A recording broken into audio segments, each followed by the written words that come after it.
Break के बाद आपका एक बार फिर से स्वागत है सी न्यूज भारत में।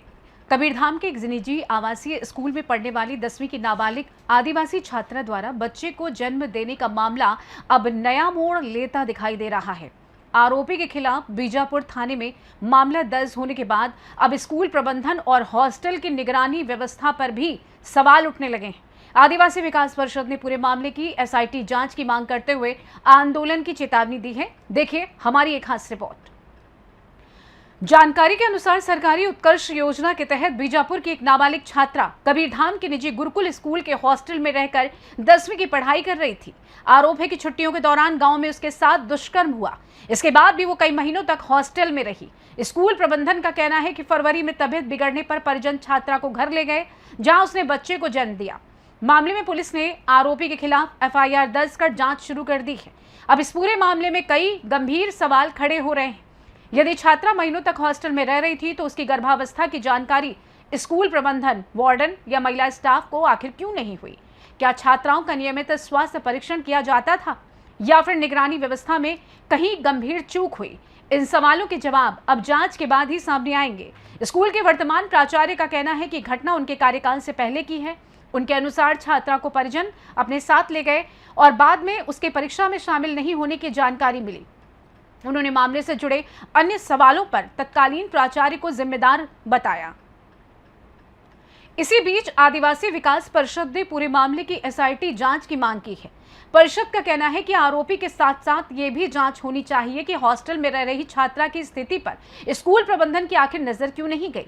संगठन ने चेतावनी दी है कि यदि निष्पक्ष जांच नहीं हुई तो आंदोलन किया जाएगा। है कि इसमें कुछ जो है गलत हुआ है और ये होनी चाहिए। जी देखो, सबसे पहले बिंदु तो ये है भाई कि जून महीने में 2024 में वो स्कूल पुनः पढ़ने आती है और फरवरी तक के वो रहती है। उस बीच में 8 महीने तक जब वो रही तो पूरी स्कूल प्रबंधक और वहाँ के जो आसना हॉस्टल है उसको कैसे पता नहीं चला होगा, क्योंकि बच्ची जो है 8 महीने का जो है अब प्रेग्नेंट है।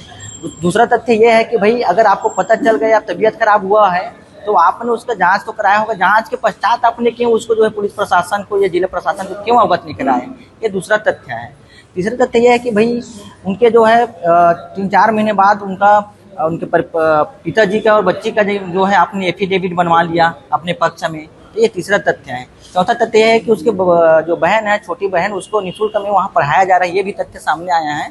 तो ये चौथा तथ्य है। और साथ में जो है आपने उनको जो है खुद प्रसव कराया है कहीं दूसरे जगह ले जाकर, ये भी मामला सामने है। तो ये चौथा से पांचवा ये जो तथ्य है जिस पर जो है कार्रवाई करने की जरूरत है। जन्मतिथि को लेकर भी जो है किस प्रकार की विसंगतियां की बात? हाँ, इसमें भी विषय ये आया कि भाई एक जो है 2006 का जो है दाखिला खारिज और जन्म प्रमाण पत्र जो है फेक बनाया गया था। जब पूरा जांच हुआ तो ये मामला सामने आया कि 2008 में इनका जन्म हुआ था, जो कि उस समय तत्कालीन जो है जब मामला हुआ तो वो 17 साल 8 और 9 महीने की थी। तो सीधा सीधा जो है सबूत को छुपाना, मामले को छुपाना, इस प्रकार की जो है घृणित कार्य जो है स्कूल प्रबंधन द्वारा किया गया। फाइनली अब मांगे क्या है? मांगे ये है हमारा कि भाई दोषियों को जो उसमें छुपाने की कोशिश की, दोषियों के ऊपर के तहत एफआईआर हो।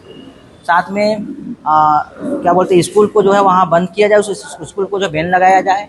तीसरा जो है उस भविष्य जो बेटी का खत्म हुआ है, क्योंकि भाई जिस योजना के अंतर्गत आई थी वो हो सकता है वो आदिवासी कल के डेट में IPS IAS होती, जिसका करियर खत्म हुआ है, तो उस परिवार को, उस बेटी को जो 5 करोड़ का राशि दिया जाए। ये हमारी मांगे हैं।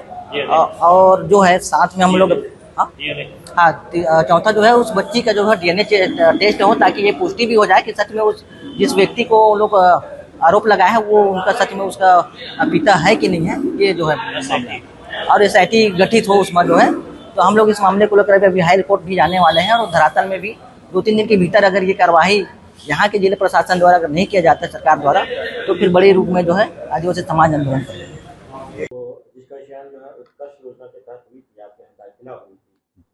10वीं क्लास की जो है बच्ची थी, तो 10वीं क्लास की परीक्षा नहीं दिला पाई। ऐसी बातें सामने आ रही है कि वो इस दौरान जो प्रेग्नेंट हो गई थी, जिसके कारण जो है उनके परिजन जो है उनको टीसी कटा के ले गए। इस तरह की बातें आ रही हैं। क्या है वास्तविकता? और स्कूल प्रबंधन ने इस संबंध में संबंधित विभागों को, किन विभागों को सूचना दी है, किस प्रकार की सूचना दी है, क्या वास्तविक स्थिति थी?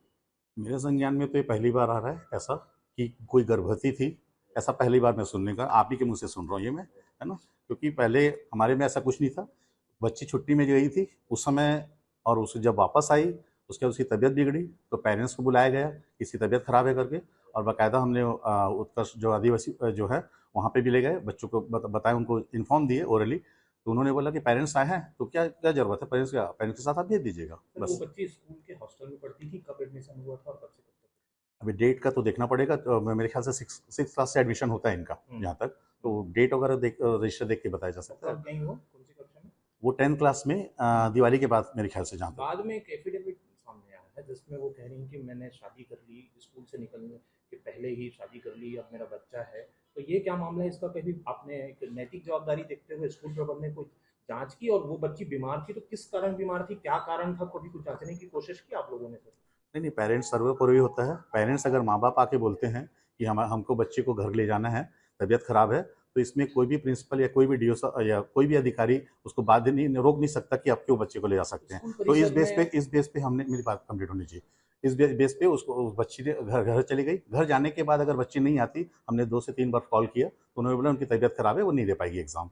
तो अगर कोई बच्चा घर जाने के बाद एग्जाम नहीं दे पाता है तो इसकी स्कूल की कोई रिस्पॉन्सिबिलिटी नहीं है। हम एक स्कूल में, हॉस्टल में वो बीमार पड़ी तो आपने कोई किस कारण, क्या बीमारी हुई थी, कोई आप लोगों के पास कुछ पुख्ता कुछ चीज़ें हैं, क्यों बीमार हुई थी, क्या बीमारी थी उसको जिस कारण वो एग्जाम नहीं दे पाई, उसको घर जाना पड़ गया? स्कूल में तो उस दौरान वो एडमिट थी ना? हॉस्टल में एडमिट नहीं थे कहीं पे भी, एडमिट नहीं थे, हॉस्टल में रही है। हाँ जी, हाँ। उस दौरान ही बीमार पड़ी। हाँ, तो तो क्यों जो भी बीमार पड़ी, कोई जांच बच्चे, है? देखिए यहाँ पे मेरे पास रोज होता है, बच्चे कभी किसी को सर दर्द हो रहा है, किसी को तबीयत खराब है, ऐसा मेरे साथ रोज होता है ना। तो जो बच्चा बोलता है कि मेरे पेरेंट्स को बुला दीजिए, मेरे को नहीं, अभी तबीयत ठीक नहीं लग रहा है बिल्कुल, हम उस समय पेरेंट्स को बुलवा लेते हैं। और यहाँ पे हमारे पास क्या बोलते हैं उसको, पहले जो प्राइमरी जो अपन ट्रीटमेंट देते हैं उसके लिए हमारे पास है यहाँ पे सोम सर जो है, वो जो भी मान लो चक्कर आ रहा है, सिर दर्द दे रहा है, इसके लिए प्राइमरी जो इलाज है वो हम यहीं पे करा देते हैं उनका। जब बच्ची एग्जाम नहीं दिला पाई थी तो आप लोगों ने क्या प्रयास किया, स्कूल प्रबंधन की ओर से जानने की कोशिश की क्या? क्योंकि वो महत्वपूर्ण योजना के तहत यहाँ पे, महत्वपूर्ण योजना की तरह तक है, लेकिन कोई बच्चा अगर एग्जाम नहीं देना चाहता तो उसके लिए प्रिंसिपल बाध्य नहीं है। मैं जानकारी दे सकता हूँ अटल को कि ये बच्ची एग्जाम नहीं दे रही है। मैंने सीबीएसई को भी उसका हमारी तरफ से लेटर गया है, उसमें बताया गया है कि बच्ची तबीयत खराब होने के कारण वो एग्जाम नहीं देना चाहती है ना, उसकी कॉपी भी मेरे पास है। स्कूल के प्रबंधक को जो है एफिडेविट क्यों बनवाना पड़ा, वो भी इतने साल के बाद? एफिडेविट तो क्या है, इसलिए बनाया गया क्योंकि एक आरटी के तहत उस बच्ची के बारे में जानकारी लिया जा रहा था, है ना। तो कुछ प्रिकॉशन जो रहता है वो लेना पड़ता है ताकि साजिशों का शिकार ना हो जाए स्कूल। क्योंकि आजकल जो है लोग यही देखते रहते हैं कि कोई अच्छा स्कूल चल रहा है तो उसको कैसे गिराया जाए। तो हम प्रिकॉशन के तहत उस बच्चे को, उसमें ऐसा कुछ नहीं लिखा है, जो हुआ है आप लिख दीजिए बस, एफिडेविट ये बनाया गया है। जब आरटी में एक स्कूल के टीचर ने आरटी में लगाई, उसमें 3 क्वेश्चन था, उसके बाद उस एफिडेविट को बनाया गया है। जब स्कूल में दाखिला थी और जब निकली है उसके बाद जो है तत्काल में एफिडेविट बनवाना चाहिए, आपने इतने लेट क्यों किया? मेरा कहने का मतलब वही तो बताया सर आपको कि आरटी में जब एक मेरे पास लेटर आया आदिवासी विभाग से कि इस बच्ची ने क्यों नहीं दी, तब मुझे बुला के उस बच्ची से बात करना पड़ा और उस बच्ची से मैंने बताया तो उस बच्ची ने ऐसा बोला तो मैंने एफिडेविट लिख के दे दे। तो मुझे बातचीत हुई, उन्होंने क्या बताया, क्या बीमारी हो गई? तबीयत खराब थी बोली उसने बस, है ना। तो आपने पूछना जरूरी नहीं समझा कि क्या बीमारी थी, किस लिए एग्जाम नहीं दिया? एक शिक्षक हैं आप, बच्चों को बेहतर भविष्य बनाने का भी जवाबदारी आती है। नहीं, वो पेरेंट्स की रिस्पॉन्सिबिलिटी होती है। जब बच्चा मेरे पास जब है, मेरे हॉस्टल में है, तब तक मेरी रिस्पॉन्सिबिलिटी है। वो जब अपने पेरेंट्स के पास चले जाता है तो उसकी रिस्पॉन्सिबिलिटी है। जब बच्ची इस विद्यालय में थी, उनकी उम्र क्या थी? बच्ची जब इस विद्यालय में थी तो उस समय तो देखना पड़ेगा रजिस्टर में, अभी कैसे बता दूंगा। नाबालिग थी वो? 6 में आई थी तो नाबालिग होगी, 6 में थे जब आई हुई तो। गई तब 2006 के हिसाब से 18 साल हो गए, 2006 के हिसाब से। 10th क्लास के बच्चे बालिग होते हैं जी, 10th क्लास के जो बच्चे होते हैं बालिग होते हैं। उनका कुछ 2 साल फेल हो गई थी, ऐसा कुछ बताया है, उसी हिसाब से हुआ है। उनका 2 साल फेल हो गई थी इसलिए उसको कुछ बना, ऐसा करके बता रहे थे मुझे। कवर्धा से सी न्यूज संवाददाता दीपेश जांगड़ी की रिपोर्ट।